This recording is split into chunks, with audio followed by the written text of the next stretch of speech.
ഞാൻ നിങ്ങളോട് ചോദിക്കുന്നത്, ധ്യാനം നമുക്ക് എന്താണ് തരുന്നത്? നിങ്ങൾക്ക് പല ഉത്തരവുണ്ട്. നമുക്ക് യേശുവിനെ കുറിച്ചുള്ള അറിവ് നൽകുന്നു, രോഗസൗഖ്യം നൽകുന്നു, ആത്മശക്തി നൽകുന്നു, അങ്ങനെ പറയാമെങ്കിലും ധ്യാനത്തിൽ നമ്മൾ പ്രതീക്ഷിക്കേണ്ടത് ആധ്യാത്മിക പ്രബുദ്ധതയാണ്. പ്രബുദ്ധത കിട്ടിയില്ലെങ്കിലുള്ള കുഴപ്പമെന്ന് വെച്ച് കഴിഞ്ഞാൽ, ഈ ക്ലൈമറ്റ് മാറുന്നതനുസരിച്ച് കൊണ്ട് ജീവിതത്തിലെ ക്ലൈമറ്റുകൾ മാറുകയെ, കാലാവസ്ഥകൾ ജീവിതത്തിൽ ഇപ്പം പുറത്ത് നമുക്ക് കാലാവസ്ഥ ഉള്ളതുപോലെ തന്നെ ജീവിതത്തിലും ഈ ദൈവാനുഭവത്തിലും വ്യത്യസ്തങ്ങളായ കാലാവസ്ഥകൾ വരും. ദൈവാനുഭവത്തിലും വ്യത്യസ്തങ്ങളായ കാലാവസ്ഥകൾ വരും. അപ്പോൾ കാലാവസ്ഥകൾ മാറുന്നതനുസരിച്ചുകൊണ്ട് ആൾക്കാർക്ക് എന്നാ സംഭവിക്കുമെന്നറിയാവോ? പ്രബുദ്ധത ഇല്ലെങ്കിൽ, ആധ്യാത്മിക പ്രബുദ്ധത ഇല്ലെങ്കിൽ ഈ ജീവിത കാലാവസ്ഥകൾ മാറുമ്പോൾ വിശ്വാസം തണുത്ത് പോകും. വിശ്വാസത്തിന് അങ്ങനെ ഒരു കുഴപ്പമുണ്ട്. വിശ്വാസത്തിന് ഇതുപോലെ തന്നെ മഞ്ഞുമുണ്ട്, അതുപോലെ തന്നെ വേനലും ഉണ്ട്. വേനലിൽ വിശ്വാസം ചൂടാകും, അപ്പോൾ അല്ലെങ്കിൽ വിശ്വാസം തണുത്ത് പോകും. മരവിച്ച വിശ്വാസം എന്ന് പറയും. അതിൻ്റെ കാരണം പ്രബുദ്ധതയില്ലാത്തത് കൊണ്ടാണ്. ആധ്യാത്മിക പ്രബുദ്ധതയില്ലെങ്കിൽ ആൻറ്റി ക്ലൈമറ്റ്സ്, എതിർ കാലാവസ്ഥ വരുമ്പോൾ വിശ്വാസം തണുത്ത് പോകും. അങ്ങനെ തണുത്ത വിശ്വാസം, അങ്ങനെ ഒരു ബൈബിളിൽ ഒരു വാക്കുണ്ടെങ്കിൽ എടുത്തിയത് ശ്രുതികട ഹല്ലേലൂയ. മത്തായി 24:12. അധർമ്മം വർദ്ധിക്കുന്നതിനാൽ പലരുടെയും സ്നേഹം തണുത്തു പോകും. അപ്പോൾ സ്നേഹം, വിശ്വാസം, പ്രത്യാശ ഒരു ജനറയിലുള്ള ആൾക്കാരാണ്. ആധ്യാത്മിക ജീവിതത്തിൽ ദൈവാനുഭവത്തിൻ്റെ അപ്ഡേഷൻസ് വരണത് ഒരു വ്യക്തിക്ക് ആദ്യം വിശ്വാസം വരും. വിശ്വാസം കഴിഞ്ഞിട്ട് ആ വിശ്വാസം ഒന്ന് മച്ചുറായി കഴിയുമ്പോൾ വിശ്വാസത്തിൻ്റെ ഫലമാണ് ഈ പ്രത്യാശ എന്ന് പറയുന്നത്. പ്രത്യാശ, ചില വിഷയങ്ങൾ പ്രത്യാശയ്ക്കും അപ്പുറത്ത് വരും. പ്രത്യാശ കൊണ്ട് ആശ്വാസം ലഭിക്കാത്ത സമയമുണ്ട്.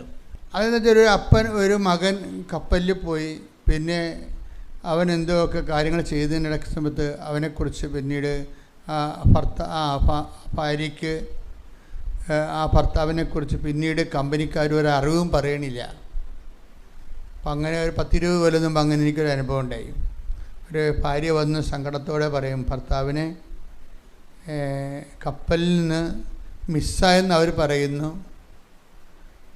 എനിക്കൊരറിവും കിട്ടണില്ല, കമ്പനിക്കാരോട് വിളിക്കുമ്പോൾ അവരും ആയിട്ടൊന്നും പറയണില്ല എന്ന് പറയും. അപ്പോഴവിടെ എവിടെയെങ്കിലും ഉണ്ടാകും, അല്ലെങ്കിൽ ഇറങ്ങി നിൽക്കുകയായിരിക്കും, എന്നെ വിളിക്കുമായിരിക്കും.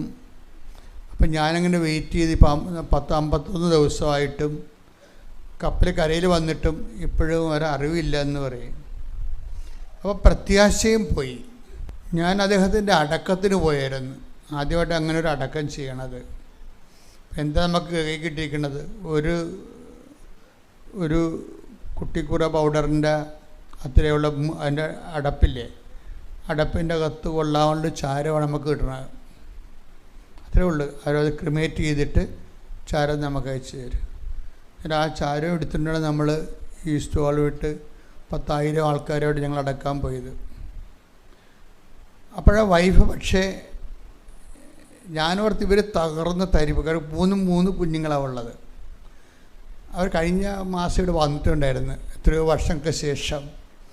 അപ്പോൾ ഞാൻ കുഞ്ഞുങ്ങളൊക്കെ എവിടെയൊക്കെ എത്തി എന്നൊക്കെ എല്ലാം ചോദിച്ചു. ഈ തിരക്കിനാണെങ്കിൽ അവരെ കണ്ടപ്പോൾ അവരോടെല്ലാം ചോദിച്ചു. ആ ഒരു കാലഘട്ടം കഴിഞ്ഞു. അവർ അതിജീവിച്ചതിനാണ്. ഈ പ്രത്യാശയും പോകുമ്പോൾ പിന്നെ ഉള്ളത് സ്നേഹം മാത്രമേ ഉള്ളൂ. ആരിലുള്ള സ്നേഹം? ദൈവത്തിലുള്ള സ്നേഹം. വിശ്വാസം നമുക്ക് എന്ത് തരുന്നു എന്ന് നിങ്ങൾ എന്നോട് ചോദിച്ചാൽ ഞാൻ നിങ്ങളോട് പറയും, വിശ്വാസം നമുക്ക് ദൈവസ്നേഹം തരുന്നു എന്ന് പറയും. വിശ്വാസം നമുക്ക് എന്ത് തരുന്നു എന്ന് ചോദിച്ചാൽ വിശ്വാസം നമുക്ക് ദൈവസ്നേഹം തരുന്നു. കാര്യം വിശ്വാസം മൂത്ത് അതിൻ്റെ ഫലം നമ്മുടെ ആത്മാവ് അനുഭവിക്കുന്നത് ഇപ്പം നമ്മൾക്കുണ്ടെന്ന് പറയുന്ന വിശ്വാസം ഈ അനുഗ്രഹത്തിൻ്റെ ലെവലിലുള്ള ഒരു 4ാം ക്ലാസ് വിശ്വാസമാണ്. പല ആൾക്കാർക്ക്, ഞാനെപ്പോഴും ആൾക്കാരെ ട്രീറ്റ് ചെയ്യണത് 4ാം ക്ലാസ് വിശ്വാസത്തിൽ അവർ ആ വയസ്സിൽ തന്നെ അവർ 50-60 വയസ്സൊക്കെ ആണെങ്കിൽ ഞാൻ അവരെ ക്യാൻസൽ ചെയ്യും. Why should I waste my time ഒരു വർക്ക് വിത്ത് ദം. അപ്പം നിങ്ങളവർക്ക് എന്തിനാണെങ്കിൽ വലിയമ്മമാരോട് ഇങ്ങനെ ചൂടാകണമെന്ന്, അതല്ല പ്രശ്നം. അവർ 70 വയസ്സായിട്ട് 4ാം ക്ലാസ്സിലെ വിശ്വാസത്തിലാണ് ഇപ്പോഴും ജീവിക്കുന്നത്. എന്നെപ്പോലെ ഒരാൾ എന്തിനാണ് എൻ്റെ അമൂല്യമായ സമയം അവർക്ക് ഇൻവെസ്റ്റ് ചെയ്യണത്? അവരിനി വളരത്തില്ല. അവരിങ്ങനെ ഓരോരോ കുഞ്ഞു കുഞ്ഞു കാര്യങ്ങൾക്ക് ദൈവത്തിൻ്റെ ഇങ്ങനെ നിലയം വിളിച്ച് നടക്കുമെന്നല്ലാതെ അവർ പണ്ട് പോലെ ഇതിൻ്റെ ഒരു പരിപാടി ഇന്ന് വരെ അവർ വിശ്വാസത്തിൽ നിന്ന് പ്രത്യാശയും ദൈവസ്നേഹത്തിലേക്കോ അവർ ആത്മാവിൽ കനം വെച്ചിട്ടില്ല. അപ്പോൾ ഒരു പഠിക്കാത്തൊരു കുട്ടികളെ പിന്നെ നമ്മൾ പഠിപ്പിച്ച് തല തുരന്ന് കുത്തിക്കയറ്റിയിട്ട് വല്ല കാര്യമുണ്ട്? പഠിക്കാത്തവരെ വരെ തൊഴിലെടുത്ത് ജീവിക്കാൻ വേണ്ടി വിടും, അത്രയേ ഉള്ളൂ. പഠിക്കാത്തവരെ നമ്മൾ എന്ത് ചെയ്യും? തൊഴിലെടുത്ത് ജീവിക്കാൻ വിടും. വേസ്റ്റ് അവരെ പഠിപ്പിച്ച് നമ്മൾ സമയം കളഞ്ഞ് കാശ് മുടക്കി വേസ്റ്റ് ചെയ്യത്തില്ല. അവരെ പരിഗണിക്കത്തില്ലെന്നല്ല, അവർക്ക് ഈ കൈവയ്പ്പ് പ്രാർത്ഥനയും എന്തെങ്കിലും അനുഗ്രഹങ്ങളൊക്കെ കിട്ടി അവർ ജീവിക്കും. അത് പക്ഷേ ഒരു പ്രശ്നം വെച്ച് കഴിഞ്ഞാൽ ഒരു കാലഘട്ടം കഴിയുമ്പോൾ ദൈവം, നമുക്കറിയാമല്ലോ, എപ്പോഴും നിങ്ങൾ അച്ഛൻ്റെ ധ്യാനത്തിൽ എപ്പോഴും നിങ്ങൾ ശ്രദ്ധിക്കണം ഒരു കാര്യം. ഈ ധ്യാനം എവിടെയാണ് എപ്പോഴും ചെന്ന് അവസാനിപ്പിക്കണത്? ഞാൻ അവസാനിപ്പിക്കണത്, ഞാൻ 2 പ്രാവശ്യം മാതാവിനെ നേരിട്ട് കണ്ട ആളാണെന്ന് എപ്പോഴും പറയും. അത് വീമ്പാക്കി പറയണ അല്ലത്. ഞാനത് പറയണതിൻ്റെ കാരണം, നിങ്ങൾ പല ആൾക്കാരും ദൈവത്തെ കാണാൻ വേണ്ടിയല്ല ഈ വെളുപ്പിനെ കഷ്ടപ്പെട്ട് വരുന്നത്. മനസ്സിലായില്ലേ? വെളുപ്പിനെ ഇത്രയും കഷ്ടപ്പെട്ട് വരുന്നത് എന്തിനാണ്? ഓരോരുത്തരും ഒന്നെങ്കിൽ വീട് വെക്കാൻ, ജപ്തി മാറാൻ, അല്ലെങ്കിൽ വഴിയിലേക്ക് വഴി കിട്ടാൻ, അല്ലെങ്കിൽ മലയിലേക്ക് കിണർ കുത്തി ആൾക്കാർക്ക് വെള്ളം കിട്ടണില്ല, വെള്ളം കിട്ടാൻ വേണ്ടിയാണ് വരുന്നത്. പക്ഷെ ഞാനത് പ്രൈമറിയായിട്ട് അഡ്രസ്സ് ചെയ്യും. പ്രൈമറിയായിട്ട് ഉടമ്പടിയിൽ അത് നടന്നില്ലെങ്കിൽ പിന്നെ ഒരുപാട് നടക്കത്തില്ല. പക്ഷേ എൻ്റെ ഒരു പ്രശ്നം എന്താണ്? അത് ഈ ആൾക്കാർ ഇപ്പം മലയിൽ വെള്ളം 500 അടി കുഴൽ കുത്തി 1,85,000 രൂപ മുടക്കി ഇതുവരെക്കും വെള്ളം വന്നില്ലച്ചാ ഇത് വിൽക്കണോ അതോ വിറ്റാൽ ആരെങ്കിലും എടുക്കുമോ, ഞങ്ങൾ എവിടെ പോകും എന്ന് ചോദിക്കുന്നൊരു ചോദ്യമില്ലേ? ആ ചോദ്യത്തിന് അഡ്രസ്സ് ചെയ്യും. പക്ഷേ ഉള്ള പ്രശ്നം വെച്ച് കഴിഞ്ഞാൽ അത് ചോദിച്ചുകൊണ്ട് അഡ്രസ്സ് ചെയ്യുമ്പോൾ നിങ്ങൾ ഓക്കെ ആവും. ആ കിണറ്റിൽ വെള്ളം വരുമ്പോൾ നിങ്ങൾ ഓക്കെ ആവും.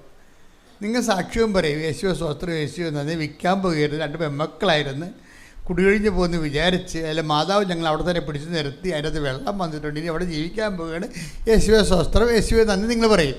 അപ്പോൾ നിങ്ങൾ ഓക്കെ ആവും. പക്ഷെ ഞാൻ ഓക്കെ ആകത്തില്ല. എന്താ കാര്യം? അടുത്ത കൊല്ലം നിങ്ങൾ വേറെ പ്രശ്നം പറഞ്ഞുകൊണ്ട് വരും. അതാണ് ഞാൻ ഓക്കെ ആകാത്തത്. ഇപ്പം ഇത് ഓക്കെയാണ്, പക്ഷേ അടുത്ത കൊല്ലം നിങ്ങൾ ഇതിനേക്കാൾ ഗുരുതരമായ വേറെ പ്രശ്നവും പറഞ്ഞുകൊണ്ട് വരും. അതിനും ഒരു സമാധാനം ഉണ്ടാകും. അപ്പോഴും നിങ്ങൾ സ്വസ്ത്രം പറയും, സ്തുതിപ്പും ആരാധനയും നടക്കും, സാക്ഷ്യവും പറയും. അപ്പോഴും നിങ്ങൾ ഓക്കെ ആകും. അപ്പോൾ ദൈവം ഓക്കെ ആകത്തില്ല. എന്താ കാര്യം? 90ാമത്തെ വയസ്സിൽ ഒരു സാധനം പറഞ്ഞുകൊണ്ട് വരും. ഇങ്ങനെ വിഷയങ്ങൾ ഇങ്ങനെ അടിക്കടി കിട്ടിക്കൊണ്ടേയിരിക്കും. ഇവരൊരു ദൈവത്തെ ഒരിക്കലും അറിയത്തുമില്ല. അതാണ് പ്രബുദ്ധതയെന്ന് ഞാൻ ആദ്യമേ പറഞ്ഞത്. ആധ്യാത്മിക പ്രബുദ്ധതയെന്ന് പറയണത് എന്തെങ്കിലും അനുഗ്രഹങ്ങൾ അതാത് കാലത്ത് ആവശ്യത്തിന് വേണ്ടി ദൈവത്തിൽ നിന്ന് നമ്മൾ പ്രാർത്ഥിച്ച് വാങ്ങിക്കുന്നതിനേക്കാൾ ഉപരി ഈ ജീവിതത്തെ തന്നെ നമ്മൾ കീഴടക്കണം ദൈവത്തിൽ. ഈ ജീവിതത്തിൽ ദൈവത്തിന്, അപ്പോൾ നമ്മൾ എന്ത് വിഷയം ഉണ്ടായാലും എല്ലാത്തിനേക്കാൾ ഉപരി ദൈവത്തിന് നമ്മുടെ ആവശ്യങ്ങളുടെ പ്രഥമ ആവശ്യം ദൈവമായിട്ട് വരണം. അപ്പോഴാണ് ഈ ആധ്യാത്മിക പ്രബുദ്ധത വരണത്. പ്രഥമ ആവശ്യം ദൈവം. ഇപ്പോൾ കഴിഞ്ഞ ദിവസമേ ഒരു സർക്കിൾ ഇൻസ്പെക്ടർ അദ്ദേഹത്തിൻ്റെ ഭാര്യയും കൂടി ഒരു സാക്ഷ്യം പറഞ്ഞു. അപ്പോൾ ഞാൻ ഇല്ലായിരുന്നു ആൾക്കാരെ. പിന്നെ അവർ പിന്നെ 3 ദിവസം കഴിഞ്ഞ് പിന്നെ വന്നു. അപ്പോൾ എന്നോട് അവർ പറഞ്ഞ് ഞങ്ങൾ സാക്ഷ്യം പറഞ്ഞാന്ന് പറഞ്ഞു. ചില സർക്കിൾ ഇൻസ്പെക്ടർമാരും ഗവൺമെൻറ് ഓഫീസർമാരും ഒക്കെ സാക്ഷ്യം പറയത്തില്ല. എന്താണ്? അവരുടെ പ്രൊഫഷനിൽ ചെല്ലുമ്പോൾ അവർ മറ്റ് മറ്റുള്ളവർ ഓഫീസർമാർ ചോദിക്കും, നീ പള്ളികളിൽ നിരങ്ങാൻ തുടങ്ങിയല്ലേ എന്ന് ചോദിക്കും. അത് കാരണം അത് പേടിച്ചിട്ട് ഈ ഓഫീസർമാരും ചില ഡോക്ടർമാരും ഒന്നും സാക്ഷ്യം പറയത്തില്ല. അത് ദൈവത്തെക്കാൾ ഉപരി അവരുടെ ഓഫീസിലുള്ള ആൾക്കാരെ പേടിക്കുക. അതാണ് ഈ പ്രബുദ്ധതയുടെ കുഴപ്പമെന്ന് പറയണത്.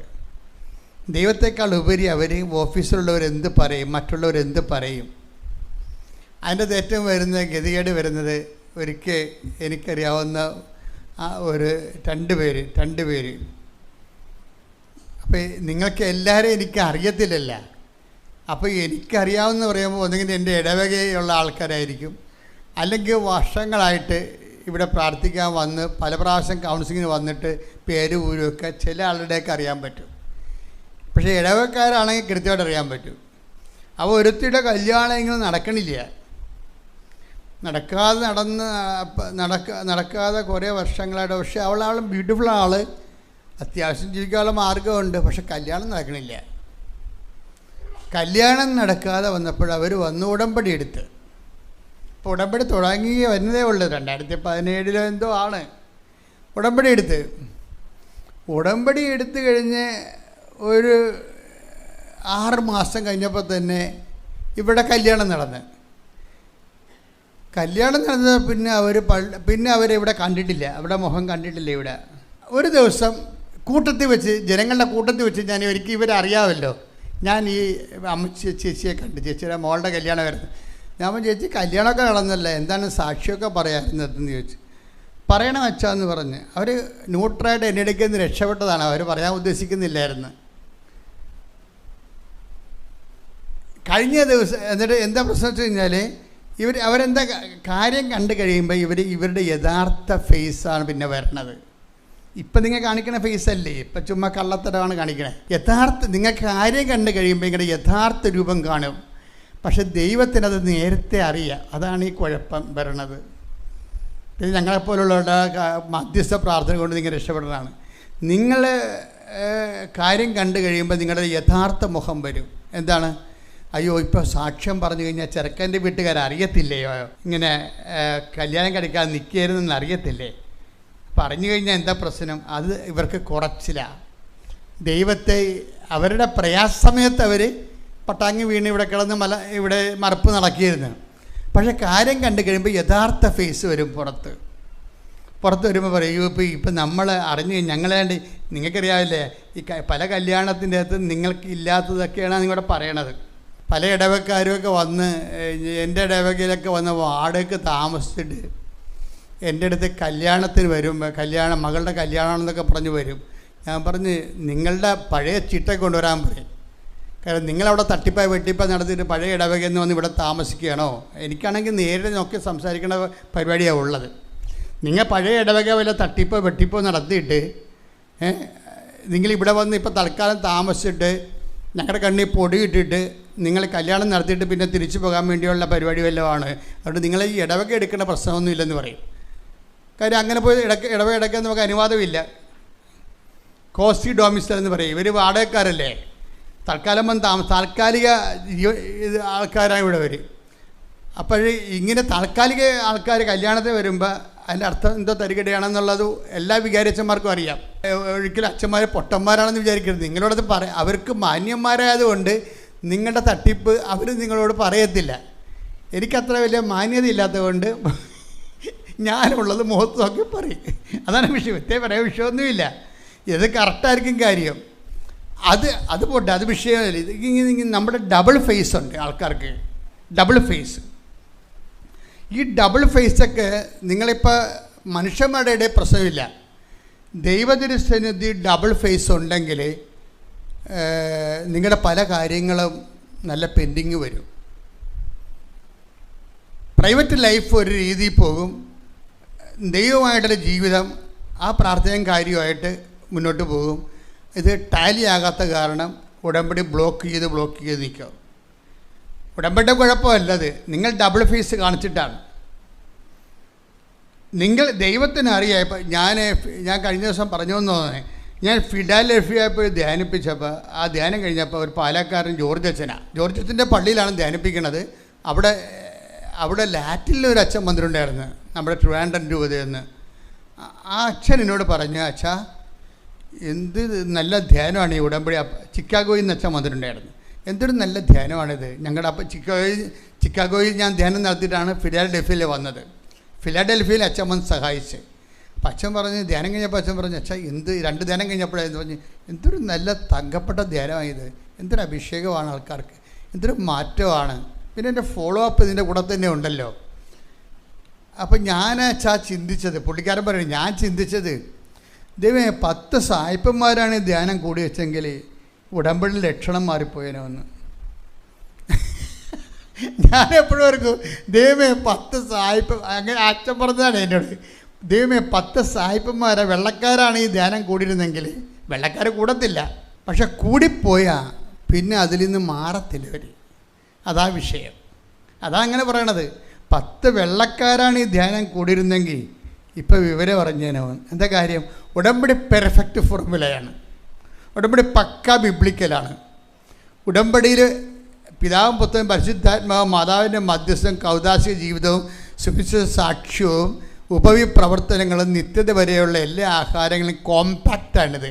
അപ്പോൾ ഈ ഇത്രയും നല്ല ഒരു ദൈവികമായ പദ്ധതി ആണ് ഈ മലയാളികളെ കൂടുന്നത്. മലയാളികൾക്കുള്ള പ്രശ്നം വെച്ച് കഴിഞ്ഞാൽ, മലയാളി നമ്മളെ തന്നെ നിങ്ങൾ അഭിമാനത്തോടെ പറയണ്ട, നമ്മളൊരു പകുതി ഫ്രോഡ് പാർട്ടിയാണ്. പക്ക കള്ളത്തരം കയ്യിലുള്ള ആൾക്കാരാണ്. എന്ന് വെച്ചാൽ തൽക്കാലത്തേക്ക് കാര്യം കാണുന്നവരെ തൽക്കാലമൊക്കെ ഒന്ന് പിടച്ചതിലേക്ക് അവിടെ നിൽക്കും. കാര്യം കണ്ടു കഴിഞ്ഞാൽ അപ്പം തന്നെ സ്കൂട്ടാവും. കൃപാസനത്തിൽ നിന്ന് പോണതല്ല, ദൈവത്തിൽ നിന്ന് ഈ ആൾക്കാർ പതുക്കെ പോകും. ദൈവത്തിൽ നിന്ന് അത് ഫ്രോഡാണ് ശരിക്കും. എന്താ കൂടെ കുഴപ്പമെന്ന് വെച്ച് കഴിഞ്ഞാൽ, ഈ കാപഠ്യം ഉള്ളത് കാരണം ഈ ആൾ കാല് കുത്തുമ്പോൾ തന്നെ ദൈവത്തിന് അറിയാം കാപഠ്യമാണ് കയ്യിലിരിക്കുന്നത്, ചുമ്മാ കാര്യം കാണാൻ വേണ്ടിയുള്ള അഡ്ജസ്റ്റ്മെൻറ്റാണ്. കുറച്ച് കഴിയുമ്പോൾ ഇയാളെ പൊടി പോലും കാണത്തില്ലെന്ന്. അതുപോലെ തന്നെ ആ ചേടത്തിക്ക് സംഭവിച്ചു. ഞാൻ ചേടത്തിയെ കൈയോടെ പിടിച്ചതാണ്. ഞാൻ പറഞ്ഞ്, നിങ്ങളുടെ മകള് കെട്ടാതെ വീട്ടിൽ നിൽക്കരുന്ന് ഇല്ലേ, നിങ്ങളത് എളിമയോടെ അന്ന് മനസ്സിലാക്കിയിട്ട് ദൈവം നിങ്ങൾ അനുഗ്രഹിച്ചപ്പോൾ നിങ്ങൾ നന്ദി പറയണം ദൈവത്തോട്. പറയാം അച്ഛാന്ന് പറഞ്ഞ് ഒരു പാളിപ്പോയി അവിടുന്ന്. അവർ പറഞ്ഞില്ല. പിന്നെ ഒരു 3 കൊല്ലം കഴിഞ്ഞപ്പോൾ ഇവർ പഴയതുപോലെ തന്നെ, പണ്ട് ഇവർ വന്ന ആൾക്കാരുണ്ടല്ലോ, ഇവർ വന്നത് ആദ്യം കെട്ടാതെ നടന്ന കാലത്ത് ഇവർ വന്നത് അപ്പനും അമ്മയും ഈ മകളും പരിവാര സഹിതമാണ് നിലവിളിക്കാൻ വേണ്ടി വന്നത്. അവർ നിലവിൽ വിട്ട് കാര്യം കണ്ടുപോയിട്ട് പിന്നെ സാക്ഷ്യം പറയാനോ ദൈവത്തോട് നന്ദി പറയാനോ ഇവർ വന്നില്ല. എന്നെക്കൊണ്ടും ദൈവം ഇവർ നേരത്തെ കാണിച്ച്, ഞാൻ നേരത്തെ ഇവരോട് നേരിട്ട് പറഞ്ഞിട്ട് പോലും അവരവിടുന്ന് കൂട്ടായി. അപ്പോൾ ഇവരുടെ പറ്റിപ്പാണെന്ന് ദൈവത്തിന് അറിയാം. പക്ഷേ എന്ത് ചെയ്യും, നിങ്ങൾ ഇങ്ങനെ ഞാൻ എപ്പോഴും നിങ്ങൾ പറയാം, എന്താണ് ഓന്തോടിയ വെയിൽ വരെ, അത്രേ ഓടാൻ പറ്റത്തുള്ളൂ. തൽക്കാലം കാര്യം കണ്ടു എന്ന് വിചാരിച്ചുകൊണ്ട് ദൈവത്തിൻ്റെ കണ്ണിൽ പൊടിയിട്ട് സ്കൂട്ടാകാമെന്ന് വിചാരിച്ചാൽ ഓടാൻ പറ്റത്തില്ല നമുക്ക്. പിന്നെ ഇവർ 3 കൊല്ലം കഴിഞ്ഞപ്പോൾ ഇതുപോലെ തന്നെ ഫാമിലി മൊത്തമായിട്ട് കണ്ണീരും കൈയുമായിട്ട് എൻ്റെ അടുത്ത് വന്നു. ഞാൻ പറഞ്ഞു, എന്ത് പറ്റി? ആ ചെറുക്കനെ കാണാനില്ലെന്ന്. ചെറുക്കനെ ഇന്നുവരെ കണ്ടിട്ടില്ല. അവൻ എവിടെ പോയെന്നറിയാൻ പറഞ്ഞ്. ആരോ പറഞ്ഞ് അവൻ എവിടെയോ ഇറങ്ങിയിട്ട് ആരാണ്ടിൻ്റെ കൂടെ പോയെന്ന്. നോക്കി പോട്ടെ, ഇതാണ് വിഷയം. ഇതുപോലെ അതായത് ദൈവത്തിന് ഏറ്റു പറയാൻ ചില ആൾക്കാർക്ക് കുറച്ചില്ല. കാര്യം കാണാൻ അവർക്ക് ഭയങ്കര താല്പര്യമാണ്. അവർ നിലവിളിച്ച കന്നും കാലയൊക്കെ കരഞ്ഞു കൂവി അവർ കാര്യം കാണും. പക്ഷെ കണ്ടു കഴിഞ്ഞാൽ അവർ ദൈവത്തെ മഹത്വപ്പെടുത്തുന്നത്. ദൈവത്തെ മഹത്വപ്പെടുത്തുന്നത് എന്തിനാ അവർ പറയണത്? അത് പോരായ്മയാണെന്നാ പറയണത്. അതാണ് ആ ബൈബിളിൽ ആ വാക്കുണ്ട്. ചില ആൾക്കാർക്ക് ദൈവത്തെ മഹത്വപ്പെടുത്തുന്ന പോരായ്മയായിട്ട് കരുതുന്നതാണ്. ആ വചനം എടുത്ത് എപ്പോഴും നമ്മൾ പറയണ വചനമാണത്. റോമ 1:28. റോമ 1:28. ദൈവത്തെ അംഗീകരിക്കുന്നത് ദൈവത്തെ അംഗീകരിക്കുന്നത് പോരായ്മയായി അവർ കരുതിയത് നിമിത്തം അധമ വികാരത്തിനും അനുചിത പ്രവർത്തികൾക്കും ദൈവം അവരെ വിട്ടുകൊടുത്തു. ജോസഫിനെ വിട്ടുകൊടുത്തല്ലത്, സെൻട്രൽ ഗവൺമെൻറ്റും ചെയ്തിരിക്കുന്ന പരിപാടിയാണ്. അതിന് ജാമ്യം കിട്ടത്തില്ല. ഇനി സുപ്രീം കോടതി തീരുമാനിച്ചിരിക്കുന്നതാ. അധമ വികാരങ്ങൾക്ക് അനുചിത പ്രവർത്തികൾക്ക് ദൈവം അവരെ വിട്ടുകൊടുത്തെന്ന്. ഈ നിത്യതയെക്കുറിച്ച് യാതൊരു ബോധവും ഇല്ലാത്തവരാണ് ദൈവത്തെ മഹത്വപ്പെടുത്താതെ നടക്കുന്നത്. അവരവരുടെ ജഡികമായിട്ടുള്ള കുടുംബത്തിൻ്റെ നിലനിൽപ്പൊക്കെ നോക്കും. അല്ലെങ്കിൽ വീട്ടിൽ വരുമ്പോൾ നിങ്ങൾ അവിടെ പോയി സാക്ഷ്യം പറഞ്ഞാൽ ഇതൊക്കെ ഞങ്ങൾക്കത് കേടാണ് എന്ന് ആരെങ്കിലും ജഡിക സന്തതി ലോകസന്തതി പറഞ്ഞാൽ അവരെ പേടിച്ച്, ദൈവത്തെ പേടിക്കുന്നതിനേക്കാൾ അവർ നിങ്ങളുടെ കുടുംബത്തിലുള്ളവരെയും കൂട്ടക്കാരെയും തറവാട്ടുകാരെയും പേടിക്കും. കാര്യം തറവാട്ടുകാർ പറയണത് അവർ ഏതോ ഒരു വലിയ പുള്ളികളാണ് പൂർവികർ. അങ്ങനെ കുഞ്ഞുങ്ങളെല്ലാം രക്തത്തോട് രക്തം ഇങ്ങനെ പറഞ്ഞിട്ട് അവിടെ മഹിമ പറഞ്ഞിട്ട് ഇവരെ ഒരു പരുവാക്കി. ചില കുടുംബം കണ്ടിട്ടില്ലേ, നിങ്ങളുണ്ടല്ലേ? പല കുടുംബങ്ങളും നോക്കിയാൽ മനസ്സിലാകും. തകർന്ന് തരിപ്പണമായി നാമാവിശേഷമായി ജീവിക്കാനും പൊറുക്കാനും ആരുമില്ലാതെ പട്ടിയും കയറി കിടക്കുന്ന കുടുംബങ്ങൾ കണ്ടിട്ടില്ലേ? ഇവരെല്ലാം ഭയങ്കര തറവാട്ട് മഹിമ തലമുറകൾ തോറും പറഞ്ഞു കയറ്റി ദൈവത്തെക്കാൾ വലിയ ആഠ്യത്വം പറഞ്ഞ് വിളമ്പിയ പാരമ്പര്യക്കാരാണ്. പല പാരമ്പര്യക്കാരും ഇങ്ങനെ നിലം പരിശായി കിടക്കുന്നത് നിങ്ങൾ കാണുന്നില്ലേ കേരളത്തിൽ? അപ്പോഴെപ്പോഴും നമ്മൾ ഓർക്കേണ്ട വിഷയം ഇതാണ്: ദൈവത്തെ മറന്ന് ഒരു കാര്യവും നിങ്ങൾ ചെയ്യരുത്. ഈ സായിപ്പിനെ കാണുമ്പോൾ കവാത്ത മറക്കണ പോലെ ഒരു കാര്യവും നിങ്ങൾ കുടുംബമോ മഹിമയോ പാരമ്പര്യമോ അല്ലെങ്കിൽ അവരെന്ത് വിചാരിക്കും ഇവരെന്ത് വിചാരിക്കും നിങ്ങളുടെ ഓഫീസിൽ എന്ത് വിചാരിക്കും നിങ്ങളുടെ ബന്ധുക്കൾ എന്ത് വിചാരിക്കും ക്ലബ്ബുകാരെന്ത് വിചാരിക്കും നിങ്ങളെ കുറച്ച് കാണിക്കുമോ നിങ്ങളെ കുറച്ച് എഴുതി തള്ളുവോ എന്നൊക്കെ വിചാരിച്ചിട്ടാണ് നിങ്ങളെ പലരും ദൈവത്തെ ഏറ്റുപറയാത്തത്. പക്ഷേ ചില ആൾക്കാർ അതിൻ്റെ അപ്പുറത്ത് ദൈവത്തെ ഏറ്റുപറയണ കാണാം. ഇപ്പോൾ കഴിഞ്ഞ ദിവസങ്ങളിലുള്ള സാക്ഷ്യങ്ങൾ എനിക്ക് പുതിയ തലമുറയെ കണ്ടപ്പോൾ എനിക്ക് ഭയങ്കര സന്തോഷം. ഇപ്പോൾ സഞ്ജു സാംസൺ ക്രിക്കറ്റിലെ, അതുപോലെ തന്നെ ശ്രീജ IFS. അപ്പോൾ അവരൊക്കെ എന്താ ചെയ്യണത് ശരിക്കും പറഞ്ഞാൽ? അവർക്ക് കിട്ടിയ ആ ഒരു അനുഗ്രഹത്തിന് അവർ ദൈവത്തെ ഇങ്ങനെ ഏറ്റുപറയണ കേൾക്കാൻ എന്ത് രസമാണ്. അപ്പോൾ പുതിയ തലമുറ കുറച്ച് ബോധം വെച്ചിട്ട് അവർ കൃത്യമായി വിശ്വാസത്തിലേക്ക് വരിക മാത്രമല്ല വിശ്വാസം ഏറ്റു പറയുന്നുണ്ട്. ഇപ്പോൾ ലോകോത്തരവുമായ ദേശീയ വിജയം കൈവരിക്കുമ്പോഴും അതിൽ ഒന്നാം സ്ഥാനം ദൈവത്തിന് കൊടുത്ത് സംസാരിക്കാൻ വേണ്ടി മാത്രം പുതിയ തലമുറ നട്ടലുള്ള തലമുറയാണ് വരണത്. ശ്രദ്ധിക്കട്ടെ. ഹല്ലേലൂയ. പരിശുദ്ധ പരമ ദിവ്യകാരുണ്യത്തിന് അപ്പോൾ എൻ്റെ സഹോദരനെ കൊതിക്കേണ്ട ദൈവത്തോട് പറയണ, ദൈവമേ എൻ്റെ ഈ ചേറ്റിൽ നിന്ന് എന്നെ ഒന്ന് രക്ഷപ്പെടുത്തുക. എന്തിനാണ് രക്ഷപ്പെടുത്തുന്നത്? എനിക്ക് നിനക്ക് സാക്ഷ്യം വഹിക്കാൻ വേണ്ടിയാണ്, നിന്നെ മഹത്വപ്പെടുത്താൻ വേണ്ടിയാണ്. അത് പറയണം, നിന്നെ മഹത്വപ്പെടുത്താൻ വേണ്ടിയാണ്. അപ്പം അങ്ങനെ എന്താ ഈ സാക്ഷ്യം ഞാൻ തുടങ്ങി വെച്ചതെന്ന് വെച്ചാൽ, അതായത് കഴിഞ്ഞ ദിവസം ഞാൻ പറഞ്ഞില്ലേ, 2 ഷാലു സംഗീത് 2 പേര് ഒരു സാക്ഷ്യം പറഞ്ഞു. അതാണ് ഞാൻ പറഞ്ഞ ഷാലു എന്ന് പറയുന്നത് വൈഫാണ്, അതുപോലെ സംഗീതം എന്ന് പറയുന്നതാണ് സർക്കിൾ ഇൻസ്പെക്ടർ. അപ്പോൾ ഇവർ നമ്മുടെ ഉടമ്പടി മാതാവ് തരണ ഒരു കാലം ഉണ്ടായിരുന്നു. അതേതാണ് 2014. ഉടമ്പടി വന്നില്ല. ഉടമ്പടിയുടെ പ്രാഥമികമായ പ്രത്യക്ഷിക പ്രാർത്ഥന കിട്ടിയത് 2014. അപ്പോൾ 2014 13 വന്ന ആൾക്കാരാണ് ഈ ഷാലുവും സംഗീതവും. അപ്പം അന്ന് അങ്ങേര് പോലീസാണ്, SI ആണോ എന്നറിയത്തില്ല, ഇന്നിപ്പോൾ സർക്കിളാണ് അങ്ങേര്, അന്ന് പോലീസാണ്.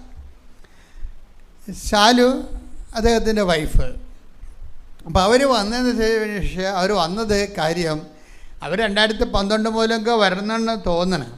പക്ഷെ അവർക്ക് മക്കളില്ല. അപ്പം അന്നൊരു 2-3 കൊല്ലമായിരുന്നു മക്കളില്ല അവർക്ക്. അപ്പോൾ അവർ കൗണ്ടൊക്കെ ടെസ്റ്റ് ചെയ്തപ്പോൾ മക്കളെ കിട്ടാൻ സാധ്യതയില്ല. വൈഫിന് പീരീഡ്സ് ഇറഗുലർ പീരീഡാണ്. അതുതന്നെയല്ല, ഹസ്ബൻഡിന് മക്കളെ കിട്ടാൻ സാധ്യതയില്ല. കൗണ്ടിൻ്റെ പ്രോബ്ലം ഉള്ളതിനെ കിട്ടാനേ സാധ്യതയില്ല. അപ്പോൾ അവരൊരു 2 കൊല്ലം അച്ഛൻ്റെ അടുത്ത് ഇങ്ങനെ പ്രാർത്ഥിച്ചെന്ന്. ഉടമ്പടി ഇല്ല, കൗൺസിലിംഗ് മാത്രമേ ഉള്ളൂ, ധ്യാനവും കൗൺസിലിങ്ങേ ഉള്ളൂ. ധ്യാനത്തിൽ കൂടും, അച്ഛനെ വന്ന് മെസ്സേജ് എടുപ്പിക്കും, അങ്ങനെയൊക്കെ പോകുന്ന ഒരു കാലമായിരുന്നു. അപ്പോൾ അവർ പറഞ്ഞു, അച്ഛാ ഞങ്ങൾ അഡോപ്റ്റ് ചെയ്യണമെന്ന് ചോദിച്ച്. അവർക്ക് ആ കുഞ്ഞിന് കിട്ടാൻ സാധ്യതയില്ലെന്ന്, ഹസ്ബൻഡിന് കൗണ്ട് ഇല്ലാത്ത അങ്ങനെ എന്തോ പ്രശ്നമാണ്. അപ്പോൾ അവർക്ക് കുട്ടിയെ കിട്ടത്തില്ലെന്ന് അവർക്ക് മനസ്സിലായി കഴിഞ്ഞപ്പോൾ അവർ 2 കൊല്ലം അതിനുവേണ്ടി പ്രാർത്ഥിക്കുകയും. അപ്പോൾ ഞാനവരെ ഓർക്കുന്നുണ്ട്.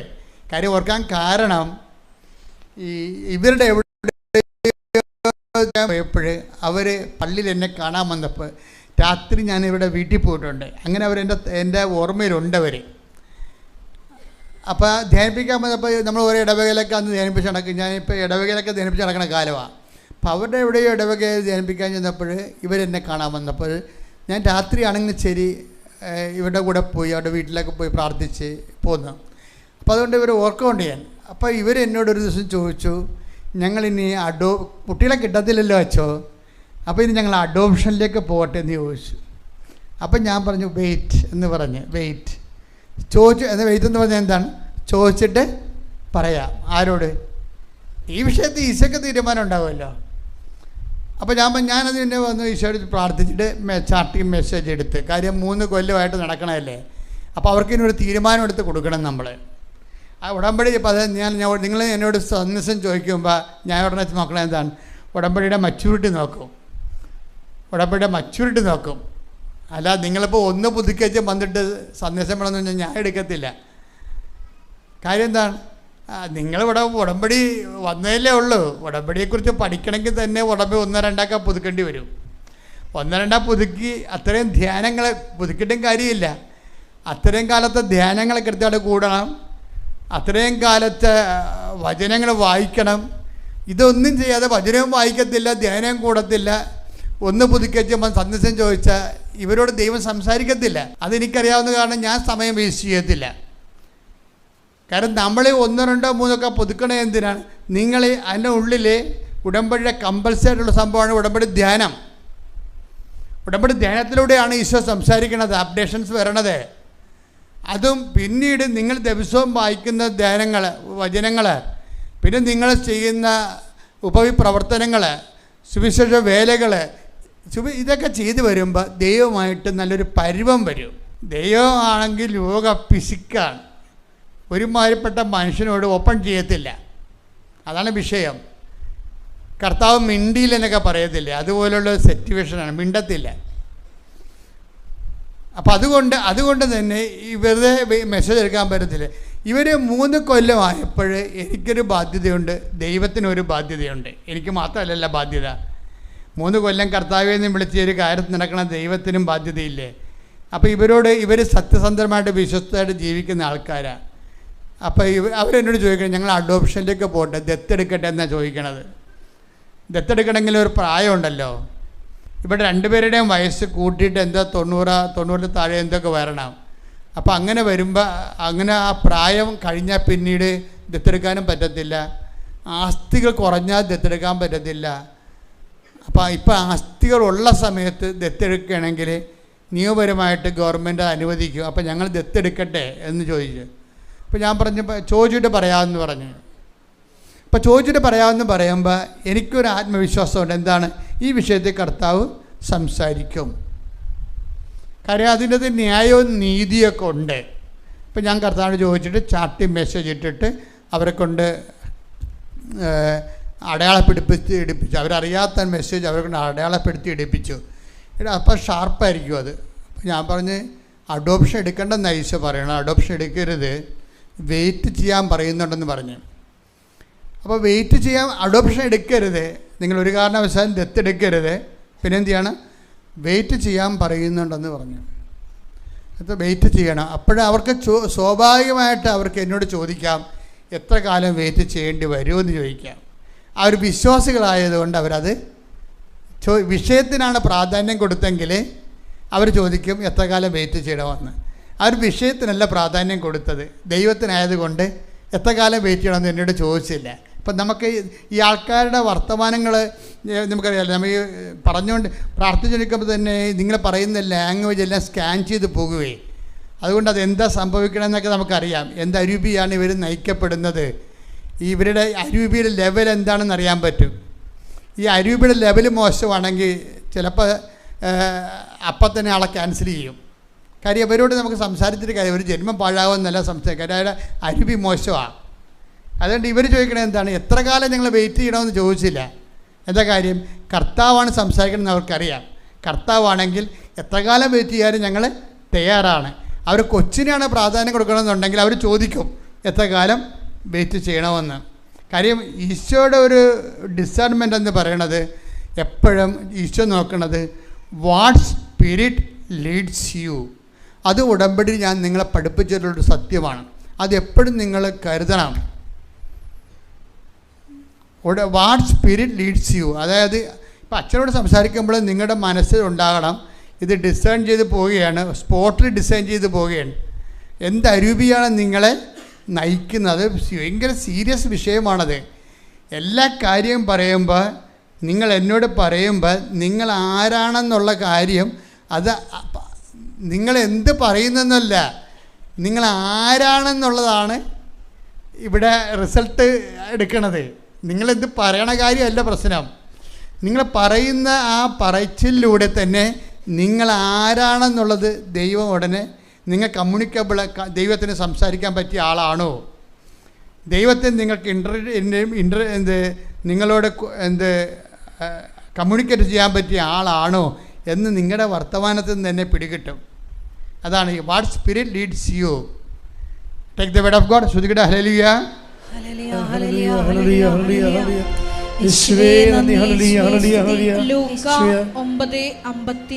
ഇത് ഈ വചനം ഒന്ന് ടിപ്പണിയിലേ ഉള്ളു, നേരിട്ട് ബൈബിളിലില്ല.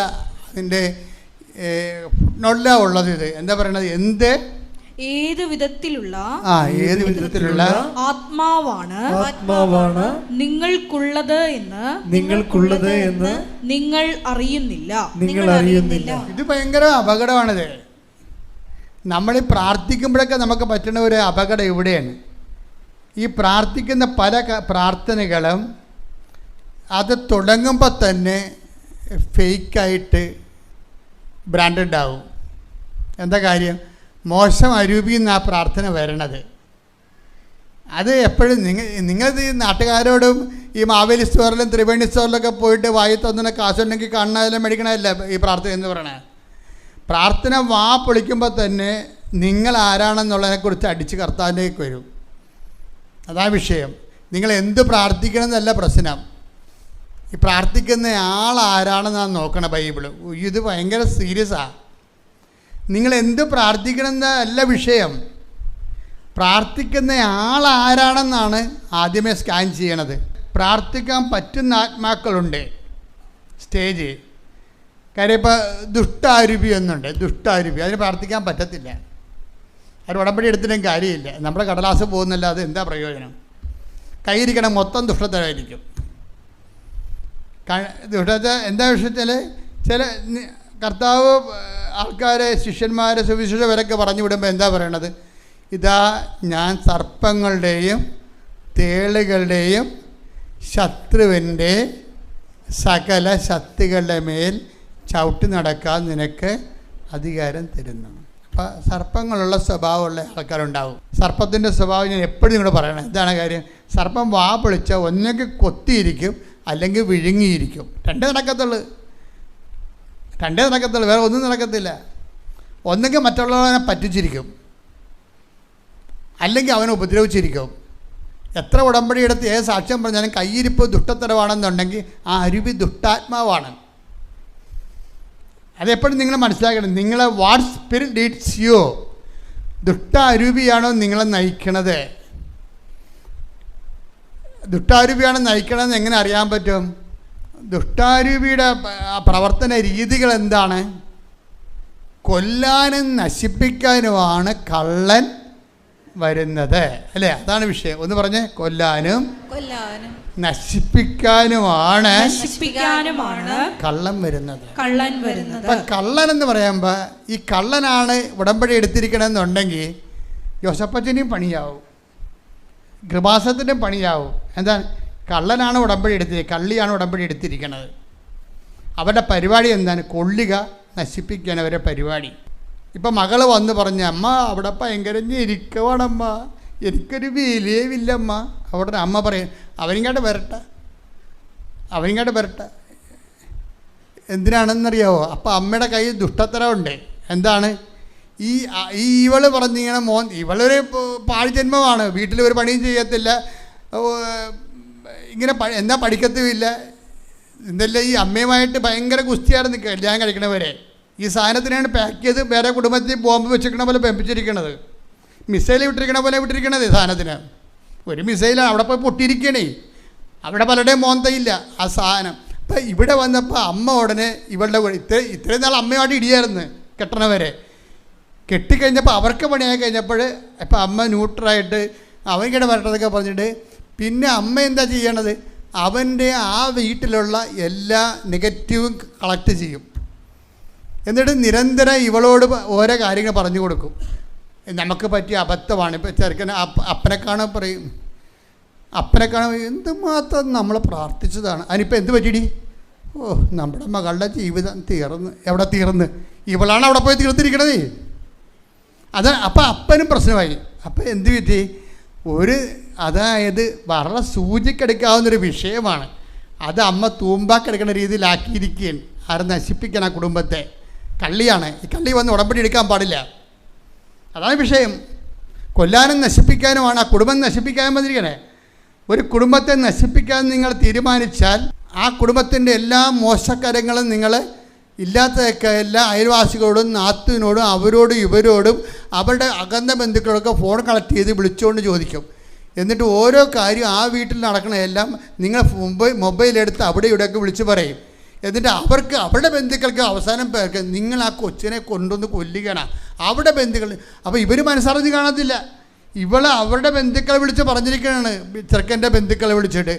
ചെറുക്കൻ്റെ ബന്ധുക്കൾ വന്ന് അവരുടെ വീട്ടിൽ ചോദിക്കണേ, എന്തൊക്കെയാണ് കേൾക്കണത്, എപ്പോഴും കഷ്ടമാണ്, നിങ്ങൾ ആ കുഞ്ഞിനെ ഇവിടെ നിർത്തത്തില്ലേ, നിങ്ങൾ അപ്പോഴെന്താണ് വിഷയം വന്നപ്പോഴെന്ത് പറ്റി, ഈ ചെറുക്കൻ്റെ വീട്ടുകാരൻ നിർത്താത്തത് കൊണ്ടാണ് അവളവിടെ പോയി നിൽക്കണമെന്നാണ് പറഞ്ഞത്. അതല്ല സംഭവം. അമ്മ അവളുടെ ശമ്പളത്തിൽ കണ്ണ് വെച്ചിട്ട് അവളെ കൊണ്ട് വീട്ടിൽ നിർത്തിയിട്ട് വേല എടുപ്പിച്ച് തിന്നുകയാണ്. അതാണ് വിഷയം. അപ്പം അതിന് നേരെ മറിച്ചാണ് കൊടുത്തിരിക്കുന്നത്. അപ്പം കാശും പോയി, കല്യാണവും പോയി, കുടുംബവും പോയി, പിന്നെ എന്ത് പറ്റി, ചീത്തപ്പേരുമായി. ഒരു സാധനത്തെ കെട്ടിയപ്പോൾ ഉണ്ടായ കുഴപ്പമാണ് ഇതേ. ഇതാരുണ്ടാക്കിയതാണ്? ഈ പെണ്ണിനെ തള്ള ഉണ്ടാക്കിയ പ്രശ്നങ്ങളാണ്. ഇതാണ് നശിപ്പിക്കുക പറയണത്. കൊല്ലാനും നശിപ്പിക്കാനുമാണ് കള്ളൻ വരുന്നത്. ഇതാര് കള്ളിയാണ് ഇവള്. ഇവിടെ കുഴപ്പമെടുക്കാൻ പാടില്ല. ശരിക്കും പറഞ്ഞാൽ ഇവിടെ ഉടമ്പടി എടുത്തു കഴിഞ്ഞാൽ കൃപാസനത്തിനും പണിയാകും, ജോസഫത്തിനും പണിയാകും. എന്താ കാര്യം? ഈ സാധനത്തിൻ്റെ കാര്യം നടക്കത്തില്ല. കർത്താവ് നിങ്ങളെ വിഷയമല്ല നോക്കണത്, ആളെ നോക്കും. ആരാണ് ഈ ഉടമ്പടി എടുത്തിരിക്കണം നോക്കും, ആൾ പറ്റിപ്പാടാൻ നോക്കും. അതുകൊണ്ട് ഉടമ്പടിക്ക് മുമ്പേ ആദ്യം പറയുന്നൊരു സംഭവമുണ്ട്. എന്താണ്? അനുതപിക്കുക. അതാ വിഷയം. ഉടമ്പടി തന്നപ്പോൾ അമ്മ ആദ്യം പറഞ്ഞത് എന്താണ്? അനുതപിച്ചാൽ അനുഗ്രഹം പ്രാപിക്കും. അത് ബാക്കിയുള്ളത് അണ്ടർസ്റ്റുഡ് അല്ലേ? അനുതപിച്ചില്ലെങ്കിൽ ശാപം കിട്ടുമെന്നാണ് ഈ പറയണത്. അത് പറയത്തില്ല, വന്ന് മേടിച്ചാൽ മതി. മനസ്സിലായില്ലേ? അനുതപിച്ചാൽ ഒന്ന് പറഞ്ഞേ. അനുതപിച്ചാൽ Take the word of God. ശ്രദ്ധിക്കട്ടെ. ഹല്ലേലൂയ. യെശയ്യാ 1:19. യെശയ്യാ 1:19. അനുസരിക്കാൻ സന്നദ്ധരെങ്കിൽ നിങ്ങൾ ഐശ്വര്യം ആസ്വദിക്കും. അനുസരിക്കാതെ ധിക്കാരം തുടർന്നാൽ വാളിനിരയായി തീരും. അപ്പൊ പല ആൾക്കാരും ധിക്കാരത്തിലല്ലേ. ഉടമ്പടി 3 പുതുക്കിയിട്ടും അവരുടെ സ്വഭാവത്തിന് വല്ല മാറ്റം ഉണ്ടാവും. അവർക്ക് മിണ്ടാതിരിക്കുന്ന ശത്രുക്കൾ ഇപ്പോഴും ഇല്ലേ? അവർ പാരയെ സൂചിയും വെക്കുന്ന എന്തുമാത്രം ആൾക്കാരാണുള്ളത്. അവർ 3 പുതുക്കിയും 4 പുതുക്കിയിട്ടും അനുതപിക്കാതിരിക്കാൻ തുടരുകയാണ്. അപ്പോൾ എന്താ സംഭവിക്കണത്? അനുതപിച്ചൊരു ഐശ്വര്യം പ്രാപിക്കും. അനുതപിച്ചില്ലെങ്കിൽ എന്ത് പറ്റും? ഉറപ്പല്ലേ ശാപം കിട്ടുമെന്നുള്ള കാര്യം. ഉടമ്പടി എടുത്ത് ശാപം മേടിക്കുകയാണ് സംഭവം. അപ്പം അതുകൊണ്ട് നിങ്ങൾക്ക് ദൈവം ഒരു അവസരം തന്നിരിക്കുകയാണ്. അനുതാപം എന്ന് പറയുന്നത് ഒരു അവസരമാണ്. പ്രത്യേകിച്ച് നോൻപ് കാലം. ഈ അവസരത്തിൻ്റെ അരുവി മനസ്സിലാക്കിയിട്ട് നിങ്ങൾ ഈ ആക്രാന്തം മൂത്ത് നിങ്ങൾ എഴുതി വെച്ചിരിക്കുന്ന കാര്യങ്ങൾ നേടാൻ വേണ്ടിയുള്ള പരിവേഷം കാണിക്കാതെ, മറിച്ച് ദൈവത്തിൻ്റെ അരുവി പ്രവർത്തിക്കുന്ന, ദൈവമായിട്ട് ഉടമ്പടി ചെയ്യാൻ കോമ്പറ്റൻ്റ് ആയിട്ടുള്ള ഒരു വ്യക്തിയായിട്ട് മാറാൻ വേണ്ടി പ്രാർത്ഥിക്കട്ടെ. ശ്രുതിക്കട്ടെ. ഹല്ലേലൂയ.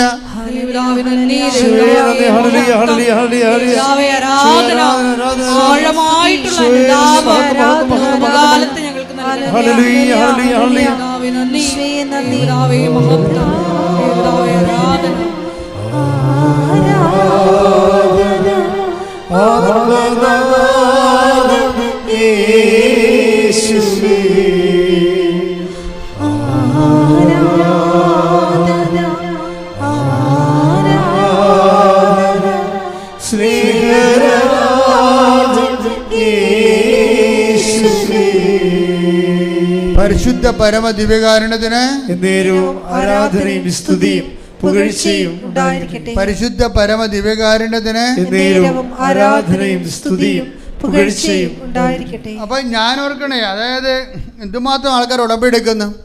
നമ്മൾ കുമ്പസാരത്തിന് വേണ്ടി മാത്രം ഒരു ചാപ്പൽ ഉണ്ടാക്കിയിരിക്കണം അപ്പുറത്ത്. അവിടെ ഒരു അച്ഛനെ വെച്ചിരിക്കുകയാണ് എല്ലാ ദിവസവും. എത്ര പേര് അവിടെ പോയി കുമ്പസാരിക്കുന്നുണ്ട്? അപ്പോൾ കുമ്പസാരിക്കുന്നവരുടെ തന്നെ എന്തുമാത്രം ഇവർ ഇപ്പോഴും ഉടമ്പടി കുമ്പസാരമല്ല, പണ്ടത്തെ കുഴിയാഴ്ച കുമ്പസാരമാണ് നടത്തുന്നത്. കുമ്പസാരം നടത്തുന്നില്ലെന്ന് പറഞ്ഞാൽ ചില ആൾക്കാർ നടത്തുന്നുണ്ട്. അതെന്താണ്, ഈ നാട്ടുകാർ മരിക്കുമ്പോൾ അവിടെ പോയി കുഴിയാഴ്ച ചായയും കുടിച്ചിട്ട് കുമ്പസാരം നടത്തുന്നില്ലേ?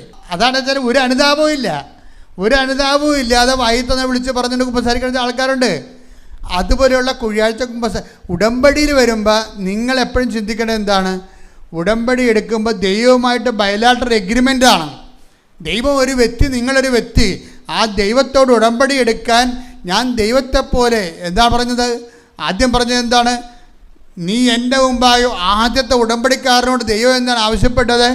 നീ എൻ്റെ മുമ്പാകെ ഉണ്ടാകണം. പിന്നെന്താ പറഞ്ഞത്? നീ പരിശുദ്ധനാണ്, വിശുദ്ധി പാലിക്കണം. അതാണ് ഉൽപ്പത്തി പുസ്തകത്തിൽ പറഞ്ഞത്. നീ എൻ്റെ മുമ്പാകെ ഉണ്ടാവുക,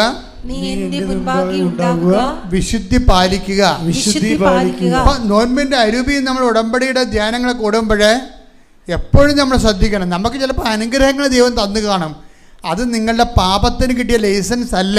ചില ആൾക്കാർ പറയും ഞാൻ മാറ്റമൊന്നുമില്ല, ഞാൻ പഴയ ആൾ തന്നെയായിട്ട് ജീവിക്കണം, എന്നാലും എനിക്ക് ഉടമ്പടി വെച്ച് അനുഗ്രഹങ്ങൾ കിട്ടിയല്ല എന്ന് ഓർക്കും.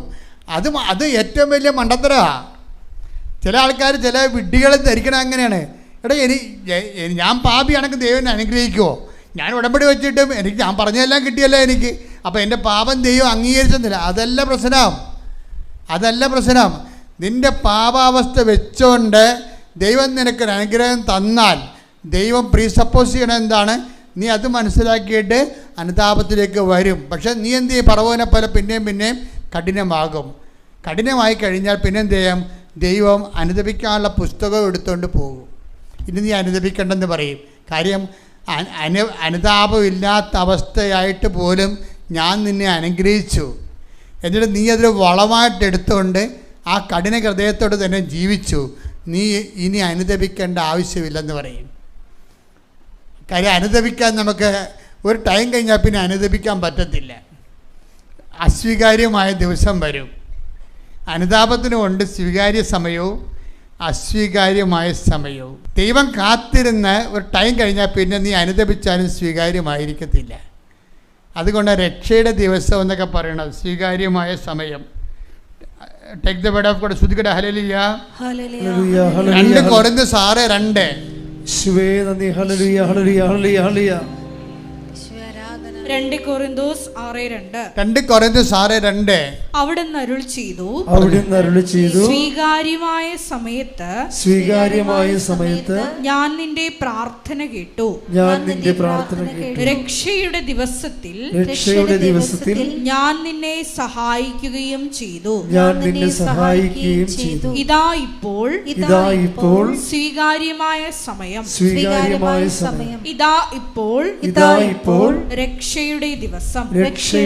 അപ്പൊ അനുദപിക്കാൻ ഒരു കാലമുണ്ട്. ഈ അനുഗ്രഹത്തിൻ്റെ കാലം എന്ന് പറയുന്നത് തന്നെ അനുതാപത്തിൻ്റെയും കാലമാണ്. അനുഗ്രഹത്തിൻ്റെ കാലത്ത് അനുദപിച്ച് മാറിയില്ലെങ്കിൽ പിന്നെ 12:7 വർക്കൗട്ട് ചെയ്യും. 12:7 ഹെബ്രായർ 12:7 എന്താണ്? അവൻ അനുദപിച്ചു പക്ഷെ സ്വീകരിച്ചില്ലെന്ന്. കാര്യം അനുദപിക്കണം, ദൈവം നൽകിയ ഒരു സമയമുണ്ട് അനുദപിക്കാൻ. അത് നോൻപാകാം, അനുഗ്രഹത്തിൻ്റെ കാലമാകാം. ഈ പ്രിസ്ക്രൈബ്ഡ് ടൈമിൽ ഈ നിർദ്ദിഷ്ട സമയത്ത് അനുദപിച്ചില്ലെങ്കിൽ പിന്നത്തെ അനുതാപം സ്വീകാര്യമല്ല, അസ്വീകാര്യമാണ്. ഇങ്ങനെ കുറേ ആൾക്കാർക്ക് അക്കിടി പറ്റിയിട്ടുണ്ട്. സമയം തെറ്റി അനുദപിക്കും. ഈ സമയം തെറ്റി മാവ് പൂത്താനുള്ള അവസ്ഥ എന്താണ്? പുഴുകേറി നശിച്ചു പോകും. എല്ലാത്തിനും സമയമില്ലേ ദൈവം വെച്ചിരിക്കണത്? സമയം ഒന്ന് മാവ് പൂക്കണം എന്ന് നോക്കിയേ, ഒന്ന് സമയം തെറ്റി പൂത്ത് നോക്കിയേ, ഒരു സാധനം നമുക്ക് കിട്ടത്തില്ല. സമയത്തിന് മുമ്പേ പൂത്താലും പ്രശ്നമാണ്. മഞ്ഞ് കയറി എല്ലാം അടന്ന്, കുണ്ണികളെല്ലാം അടന്നു പോകും. അനുതാപത്തിനൊരു ടൈമുണ്ട്. അതാണ് സഭാപ്രസംഗി പറയണത്. എന്താ പറയണത്? ഒന്നെടുത്ത് ശ്രുതികട ഹല്ലേലൂയ ഹല്ലേലൂയ ഹല്ലേലൂയ ഹല്ലേലൂയ എല്ലാറ്റിനും ഒരു സമയമുണ്ട്. അതാണ്, എല്ലാത്തിനും ഒരു സമയമുണ്ട്. അനുദപിക്കാനൊരു സമയമുണ്ട്. അതാണ്, എല്ലാത്തിനും ഒരു സമയമുണ്ട്. ആകാശത്തിൻ കീഴുള്ള സമസ്ത കാര്യത്തിനും ഒരവസരമുണ്ട്. ജനിക്കാൻ ഒരു കാലം, മരിക്കാൻ ഒരു കാലം, നടാൻ ഒരു കാലം, നട്ടത് പറിക്കാൻ ഒരു കാലം. ഈ അനുതാപത്തിൻ്റെ ഒരു കാലമുണ്ട്. അപ്പം എനിക്ക് മനസ്സിലായിരിക്കേണ്ടത്, ഈ എന്തെങ്കിലുമൊക്കെ ഒരു അനുഗ്രഹം കിട്ടുന്ന കാലമില്ലേ. ഇപ്പോൾ കുഞ്ഞുങ്ങൾ പരീക്ഷ ജയിച്ചു, ഓക്കെ, അവിടെ കല്യാണം നടന്നു, നിങ്ങൾ ഉന്തിത്തള്ളി കുഞ്ഞുങ്ങളെ കൊണ്ടുപോയി കുമ്പസാരിപ്പിക്കും. പക്ഷെ ആ മഹനീയ കൃത്യം നടന്ന കുടുംബത്തിൽ അപ്പനും അമ്മയും കുമ്പസാരിക്കത്തില്ല. മനസ്സിലായി? അനുതാപത്തിൻ്റെ കാലമാണ്. ആ കുടുംബത്തിൽ കിട്ടിയ അനുഗ്രഹമാണ്. ഒരു കുഞ്ഞ് ജനിച്ചു, ജനിച്ചപ്പോൾ കുഞ്ഞ് എത്രയോ പേർക്ക് കുഞ്ഞുങ്ങളില്ലാതെ വേദനിച്ച് വിഷമിച്ച് നടക്കണേ.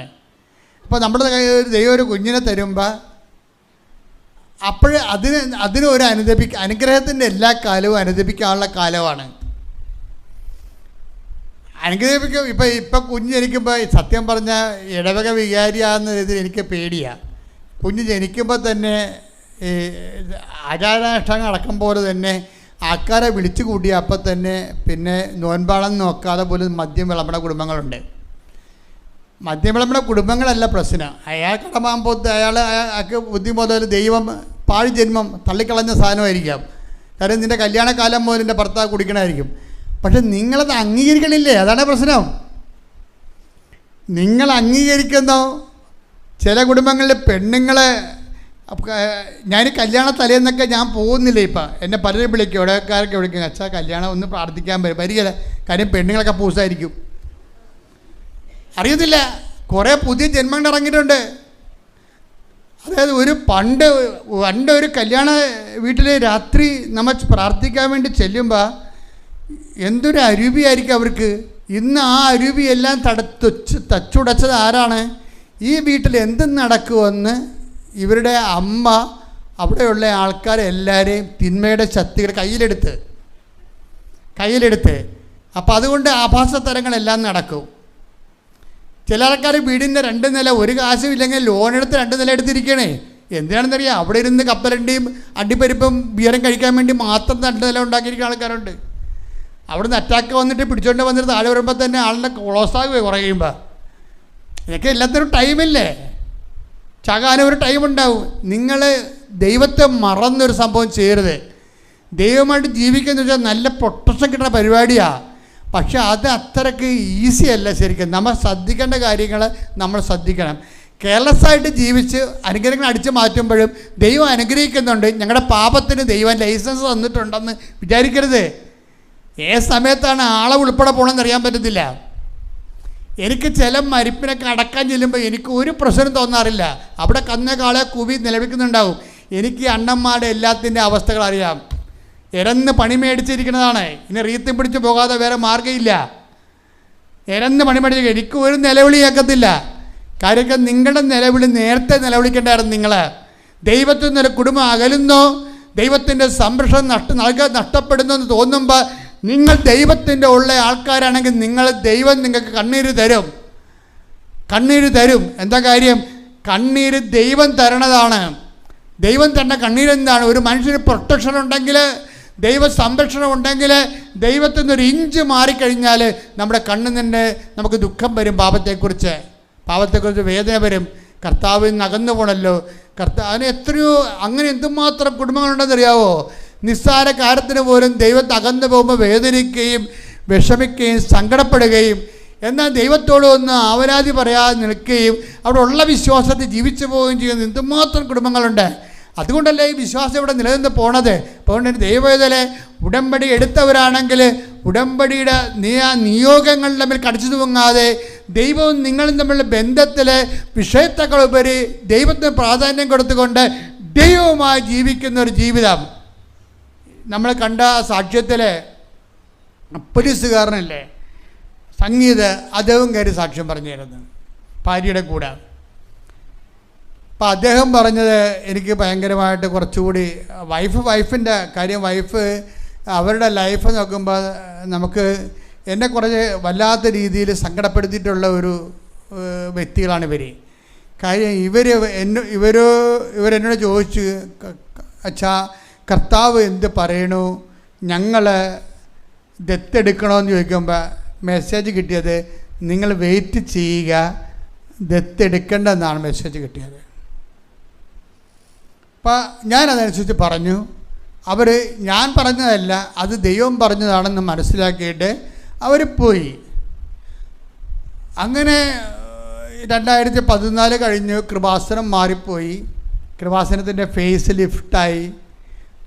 അമ്മയുടെ പ്രത്യക്ഷീകരണം നമ്മളത് ഏറ്റെടുത്ത് പ്രഖ്യാപിച്ചപ്പോൾ അമ്മ പിന്നെ ഇവിടെ സ്ഥിരതാമസമായി, പിന്നെ സഞ്ചാരി മാതാവായി, പിന്നെ ആൾക്കാരുടെ കൂടെ അത് ഉടമ്പടി എടുത്ത് ജീവിക്കുന്ന ആൾക്കാരുടെ വീടുകളിലൊക്കെ പോയി ലക്ഷോപലക്ഷം മനുഷ്യർ ദൈവത്തെ അനുഭവിച്ച് കഴിഞ്ഞപ്പോൾ ഇവർ വീണ്ടും വന്ന്. അപ്പോൾ വന്നപ്പോൾ എന്താ പ്രശ്നം? അവർക്ക് കുഞ്ഞുമില്ല, ദത്തെടുക്കണമെന്ന് അമ്മ പറയുകയും ചെയ്ത്. ഇപ്പോൾ ആ ചേച്ചിക്ക് ക്യാൻസറുമാണ്. അപ്പോൾ ഇതിൻ്റെ ചങ്ക് പൊടിഞ്ഞു പോയി. ശരിക്കും പറഞ്ഞാൽ ഞാൻ ഇതല്ലല്ല പ്രതീക്ഷിച്ചത്. ഞാൻ പ്രതീക്ഷിച്ചത് 2014 ദത്തെടുക്കേണ്ടെന്ന് പറയുമ്പോൾ 2016 വരുമ്പോൾ കർത്താവ് ശരിക്കും ഇങ്ങനെയാണ് സംഭവിക്കണത്. കുഞ്ഞിനെ കൊടുക്കുക കർത്താവ്, അങ്ങനെയാണ് ചെയ്യണത്. പക്ഷേ അതിന് പകരം ക്യാൻസറാണ് കൊടുത്തത്. എന്നിട്ട് ഇതിങ്ങനെ ഈ പുരുഷുകാരനും ഭാര്യയും കൂടി വരും. ഈ ക്യാൻസറിൻ്റെ സമയത്തും ഈ പുരുഷുകാരന് വൈഫിനോട് അതിനെ കൊണ്ടുവരേണ്ട കാണുമ്പോൾ നമുക്ക് വിഷമം തോന്നി. ശരിക്കും അയാൾ ഭയങ്കര കരുതലോടുകൂടിയാണ് ആ ക്യാൻസറിൻ്റെ ഫസ്റ്റ് സ്റ്റേജ്. അപ്പോൾ അവിടെ തന്നെ ഒന്ന് പ്രാർത്ഥിച്ച് കഴിഞ്ഞപ്പോൾ പിന്നെ ഒരു കൊല്ലം കഴിഞ്ഞപ്പോൾ സെക്കൻഡ് സ്റ്റേജിലോട്ട് പോയി. അപ്പോൾ നിങ്ങൾ പ്രാർത്ഥിക്കണേ എന്തുമാത്രം ടെൻഷൻ അടിക്കുന്നുണ്ട് മനുഷ്യൻ. കാരണം പ്രാർത്ഥിക്കും തോറും നമ്മൾ പ്രാർത്ഥിക്കുമ്പോൾ ഇത് അറസ്റ്റ് ചെയ്യാനല്ല പ്രാർത്ഥിക്കണത്. പക്ഷെ പ്രാർത്ഥിക്കുമ്പോൾ സംഭവിക്കണത് എന്താണ്?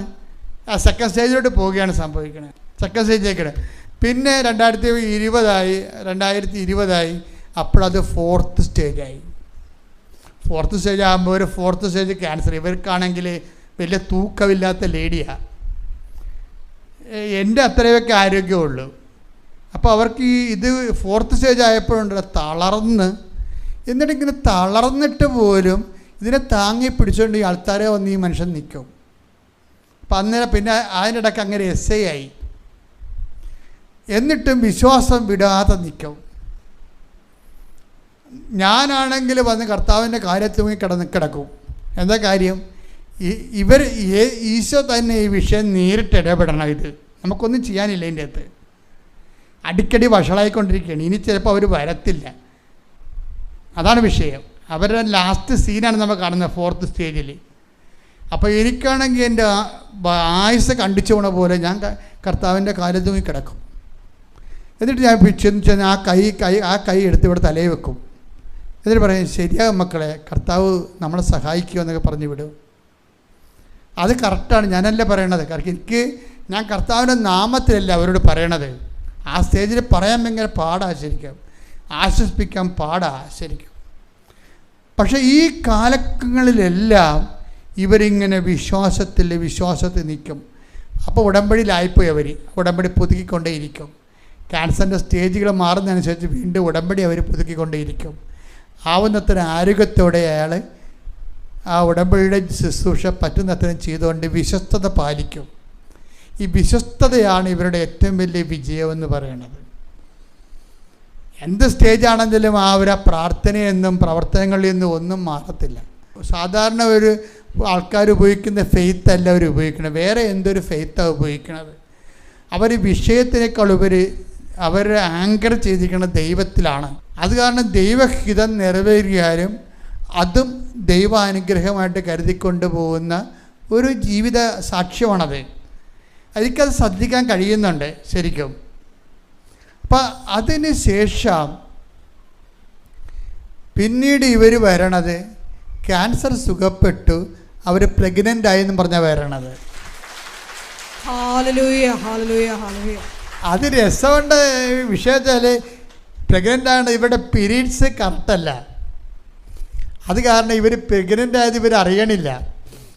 വയറിലുണ്ടാകുന്ന ചില വിഷമങ്ങൾ കാരണം ടെസ്റ്റ് ചെയ്യാൻ ചെന്നപ്പോഴാണ് 3.5 മാസമായിട്ട് പ്രഗ്നൻ്റ് ആണെന്ന് അറിയണത്. അതാ വിഷയം. അപ്പം കർത്താവ്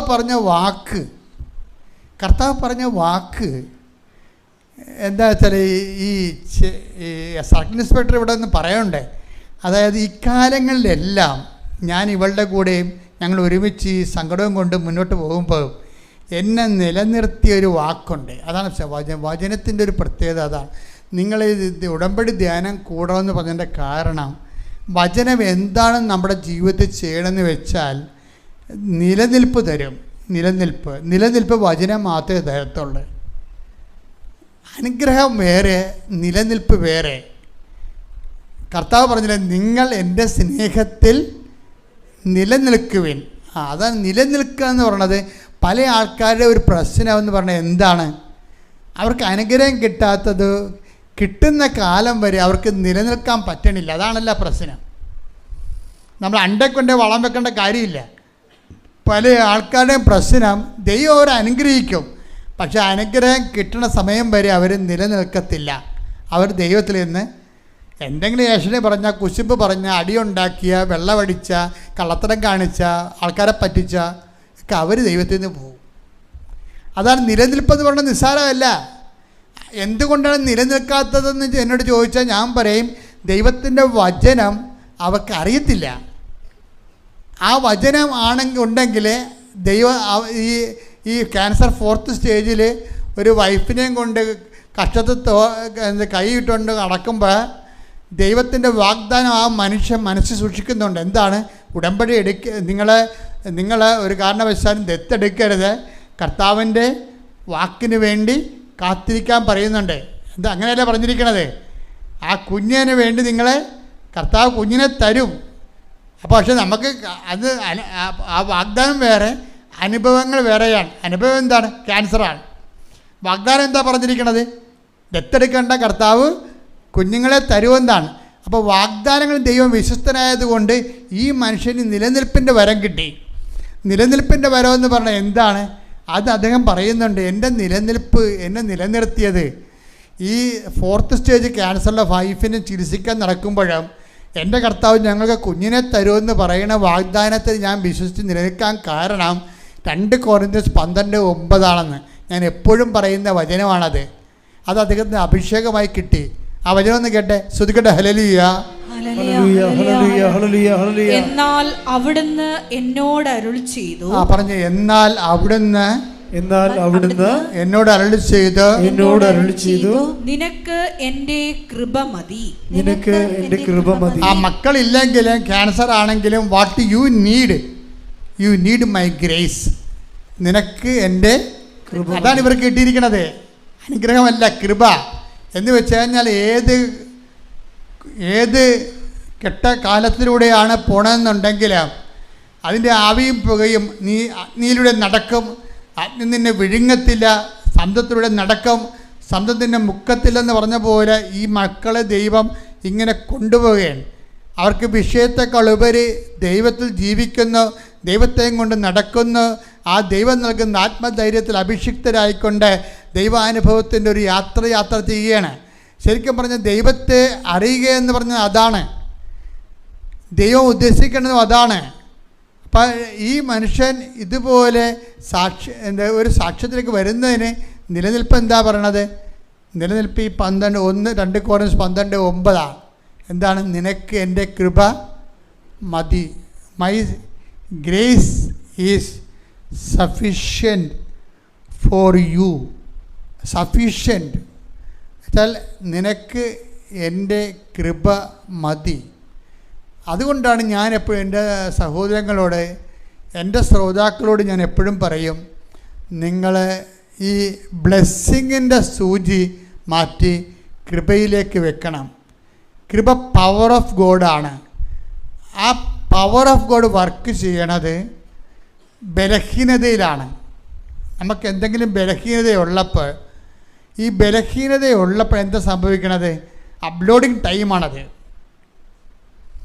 ബലഹീനതയുള്ളപ്പോൾ അപ്ലോഡിങ് ടൈമാണ്. മുന്നോട്ട് ഇപ്പോൾ വിമാനങ്ങൾ മോളി ആകാശത്തിന് ഇന്ധനം എടുക്കണില്ലേ? ഇന്ധനം എടുക്കുമ്പോൾ എന്താ ചെയ്യണത്? അത് ആകാശത്ത് നിൽക്കും, ഓടത്തില്ല. ഓടിക്കൊണ്ട് ഇന്ധനം കൊടുക്കാൻ പറ്റത്തില്ലല്ലോ, നിൽക്കും. അപ്പോൾ ഇന്ധനം പവർ അപ്ലോഡ് ചെയ്യണ സമയത്ത് ജീവിതം നിശ്ചലമായി നിൽക്കും. ജീവിതം മുന്നോട്ടില്ല.